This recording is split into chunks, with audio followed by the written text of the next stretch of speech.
Halo, perkenalkan nama saya Gabriela sendiri. Saya dari kelas 10 IPA 7 dan pada video ini saya akan menjelaskan makalah saya. Di sini makalah saya berjudul Nafsa dan Obat-obat Berbahaya. Sebelum itu saya akan menyampaikan kata pengantar saya. Puji syukur kepada Tuhan Yang Maha Esa, atas berkat dan rahmat-Nya saya bisa menyelesaikan makalah ini dengan baik. Terima kasih banyak kepada keluarga, guru, sahabat-sahabat saya yang sudah menolong dan mendukung saya dalam memotivasi saya. Terima kasih buat Bapak Rektor yang sudah memberikan tugas ini kepada saya, sehingga saya mendapatkan banyak pelajaran dan ilmu baru. Di makalah saya yang berjudul Nafsa dan Obat-obat Berbahaya ini, berisi obat-obat berbahaya yang tidak boleh kita gunakan dan dilarang keras untuk memakainya. Di sini kita akan mengenali apa saja obat-obat berbahaya tersebut supaya kita bersikap waspada. Saya berharap makalah ini dapat membantu dan bermanfaat bagi pemirsa. Demikian kata-kata dari saya. Terima kasih.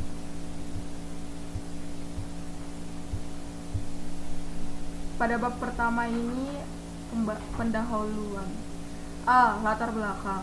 Narkotika, psikotropika, zat-zat adiktif atau nafsa sangat membahayakan bagi tubuh manusia apabila dikonsumsi secara tidak benar atau disalahgunakan.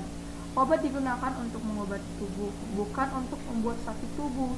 Narkotika merupakan akronim dari narkotika, obat dan bahan berbahaya. Zat yang tergolong narkoba menimbulkan peningkatan kerja otak atau stimulan, penghampat kerja otak atau depresan, dan penimbul daya khayal yang tinggi. Para pelaku penyalahgunaan narkoba bukan mencari obatnya, melainkan kenikmatannya semua. Setelah masuk pada tingkat ketergantungan, saat itulah yang sangat membahayakan diri dan keluarganya. Di sini ada rumusan masalahnya. B. Rumusan masalah. Yang pertama, apa saja jenis-jenis narkoba yang diatur dalam perundang-undangan? Yang kedua, apa saja faktor-faktor yang mempengaruhi penyalahgunaan nafsa? Yang ketiga, bagaimana cara pencegahan dan penanggulangan bahaya penyalahgunaan nafsa? Dan di sini tujuannya yaitu pertama, 1. Untuk mengetahui jenis-jenis narkoba yang diatur dalam perundang-undangan. Yang kedua, untuk mengetahui faktor-faktor yang mempengaruhi penyalahgunaan nafsa. Yang ketiga, untuk mengetahui pencegahan dan penanggulangan bahaya penyalahgunaan nafsa. Dan kita masuk ke bab 2-nya, itu pembahasan. Jenis-jenis narkoba. Narkoba itu diatur dalam undang-undang. Undang-undangnya itu Undang-Undang Nomor 35 Tahun 2009 tentang narkotika dan Undang-Undang Nomor 5 Tahun 1997 itu tentang psikotropika. Narkotika merupakan zat atau obat yang berasal dari tanaman atau bukan tanaman, baik sintesis maupun semisintesis, yang dapat menyebabkan penurunan atau perubahan kesadaran, menghilangkan atau mengurangi rasa nyeri. Di dalam narkoba ini terdapat berbagai golongan, yaitu golongan pertama itu berpotensi menyebabkan ketergantungan. Contohnya itu heroin dan ganja. Di sini dapat kita lihat, ini merupakan gambar dari heroin. Yang kedua, golongan kedua yaitu golongan ini berpotensi tinggi dalam menyebabkan ketergantungan. Ini contoh yang termasuk golongan 2 narkotika ini, yaitu morfin, petidin, dan metadon. Golongan yang ketiga itu berpotensi ringan, menyebabkan ketergantungan dan banyak digunakan terapi. Contoh dari golongan ketiga narkotika ini yaitu kodein. Selanjutnya kita akan membahas psikotropika. Psikotropika itu merupakan zat atau obat baik alamiah ataupun sintesis bukan narkotika. Psikotropika berkhasiat psikoaktif melalui pengaruh selektif pada susunan saraf pusat dan menyebabkan perubahan khas pada aktivitas mental dan perilaku. Psikotropika ini pun memiliki berbagai golongan. Ada 4 golongan, yaitu golongan yang pertama menyebabkan ketergantungan, contohnya itu MDMA atau ekstasi. Yang kedua ada LSD dan STP. Yang kedua ada golongan yang kedua itu sama menyebabkan ketergantungan dan ini digunakan sangat terbatas. Contohnya itu amfetamin, ketamin dan fensiklidin. Golongan yang ketiga itu menyebabkan ketergantungan, banyak digunakan dalam terapi. Misalnya itu pentobarbital, flunitrazepam. Golongan yang keempat menyebabkan ketergantungan dan sangat luas digunakan dalam terapi. Misalnya diazepam, clobazam, phenobarbital, clonazepam, qiordiazepam, dan mitrazepam.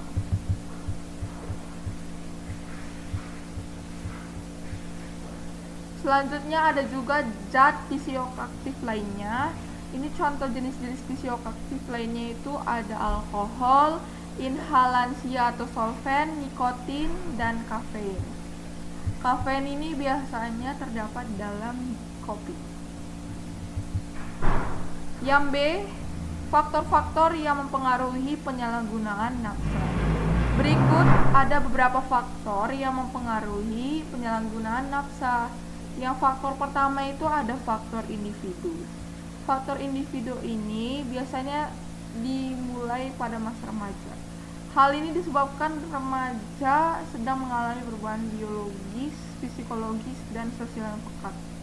Perubahan secara individu pada masa remaja sangat rentan akan penyalahgunaan narkoba dan psikotropika. Berikut ciri-ciri remaja yang menyalahgunakan narkoba. Yang pertama itu sering memberontak, kayak sering memberontak gitu dan sering menolak keputusan. Yang kedua memiliki kegangguan jiwa. Yang ketiga berperilaku penyimpang dari norma yang berlaku. Yang keempat kurang percaya diri. Yang kelima mudah kecewa dan masih banyak lainnya. Dan selanjutnya yang kedua ada faktor keluarga. Berikut penyebab faktor keluarga. Yang pertama, komunikasi orang tua dan anak itu kurang baik.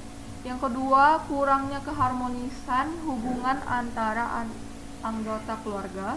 Yang ketiga, orang tua bertengkar atau bercerai. Yang keempat, kurang mendapat perhatian dari orang tua. Selanjutnya ada faktor sekolah. Faktor sekolah yaitu kurangnya disiplin sekolah, terus letak sekolah dekat dengan tempat hiburan atau penjual narkoba dan psikotropika. Ini contohnya tempat hiburan itu seperti kayak disko begituan. Selanjutnya kurang memberi kesempatan pada peserta didik dalam mengembangkan diri secara kreatif dan positif. Yang selanjutnya juga terdapat peserta didik penggunaan narkoba dan psikotropika di dalam sekolah tersebut. Yang ketiga ada faktor lingkungan teman sebaya. Ini penyebabnya yaitu berteman dengan penyalahgunaan narkoba dan psikotropika. Yang kedua adanya ancaman anggota kelompok atau pengedar narkoba dan psikotropika. Yang keempat, faktor lingkungan masyarakat. Itu penyebabnya adanya penegakan hukum secara lemah. Yang kedua, kurangnya mendukung situasi politik, sosial, dan ekonomi. Selanjutnya, faktor narkoba dan psikotropika.